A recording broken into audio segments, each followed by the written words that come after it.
आज के मेरे इस वीडियो में मैं आपको subject plus wanted plus object के बारे में बताऊंगा।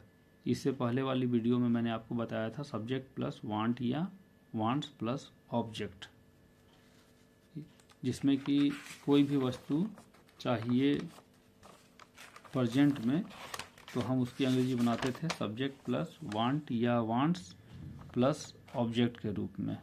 कोई चीज़ या वस्तु चाहिए, और जब हमें पास्ट में कोई वस्तु या चीज़ चाहिए थी तो हम इसे इस अंग्रेजी के इस स्ट्रक्चर के द्वारा हम इसे बनाएंगे, जो कि स्ट्रक्चर है subject plus wanted plus object.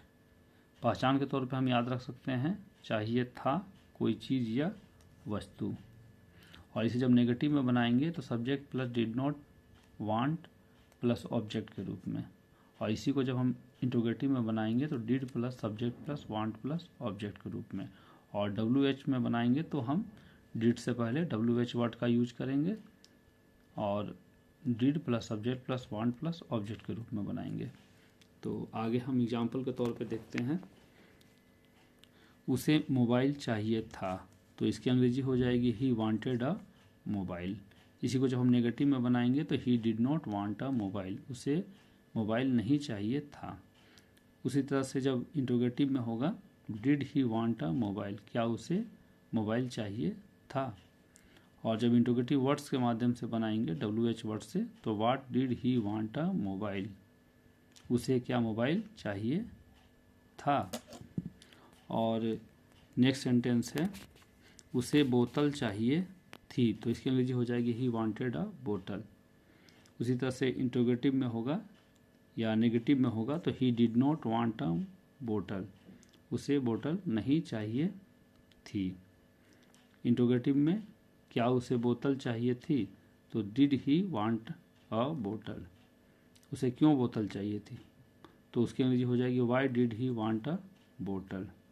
WH word जो होगा उसे हम पहले यूज करेंगे और फिर हम डिड, फिर सब्जेक्ट, फिर उसके बाद वांट, उसके बाद ऑब्जेक्ट का यूज करेंगे। और उसी तरह से नेक्स्ट सेंटेंस देखते हैं। आपको घर चाहिए था, तो इसकी अंग्रेजी हो जाएगी पॉजिटिव में you wanted a home. Negative में होगा तो you did not want a home, आपको घर नहीं चाहिए था। उसी तरह से इंट्रोगेटिव में did you want a home, क्या आपको घर चाहिए था।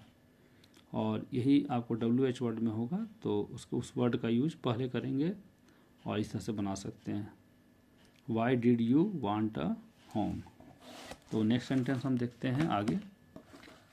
राम को एक घड़ी चाहिए था, तो राम वांटेड अ वॉच। घड़ी नहीं चाहिए था तो हो जाएगी Ram did not want a watch. क्या राम को घड़ी चाहिए थी, तो did Ram want a watch. और WH वर्ड रहने पे आप वाट, वेन, वाई इस तरह से कोई भी वर्ड रहे तो आप उसे इस तरह से बनाएंगे वाट did Ram want a watch, या वेन रहे तो when did Ram want a watch, यदि वाई रहे तो why did Ram want a watch.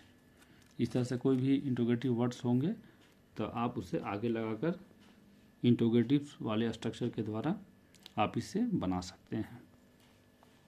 Next sentence है राम को एक कलम चाहिए था, तो इसकी अंग्रेजी हो जाएगी Ram wanted a pen. Ram को एक कलम नहीं चाहिए था, नेगेटिव में हो गया तो Ram did not want a pen.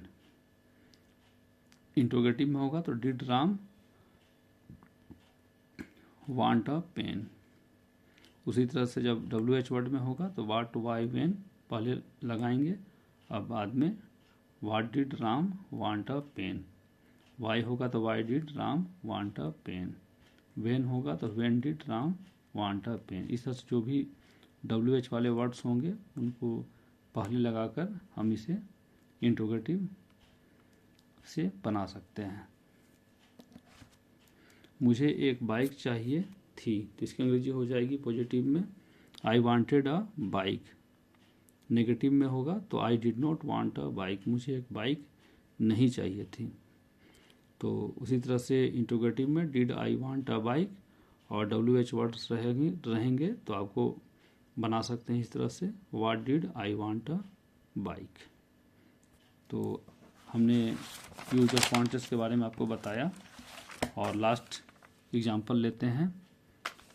तुम्हें पैसा चाहिए था, तो उसकी अंग्रेजी हो जाएगी पॉजिटिव में यू वांटेड मनी। आपको पैसा नहीं चाहिए था तो you did not want money. क्या आपको पैसा चाहिए थी या चाहिए थे, तो डिड यू वांट मनी। और WH1 रहेंगे तो why did you want money, आपको पैसा क्यों चाहिए था। तो इस तरह से इस स्ट्रक्चर के माध्यम से पास्ट में रहने पर कोई चीज़ या वस्तु, तो हम इसका प्रयोग करके यूज करके आसानी से सेंटेंसों को बना सकते हैं। तो आज मैंने आपको यूज ऑफ वांटेड के बारे में बताया और आने वाले वीडियो में मैं आपको यूज ऑफ वांट टू और यूज ऑफ वांटेड टू के बारे में बताऊंगा। तो मैं आपको स्ट्रक्चर के माध्यम से जानकारी आपको मैं प्रस्तुत कर रहा हूँ, जिससे आपको अंग्रेजी सीखने में और बोलने में आसानी होगी।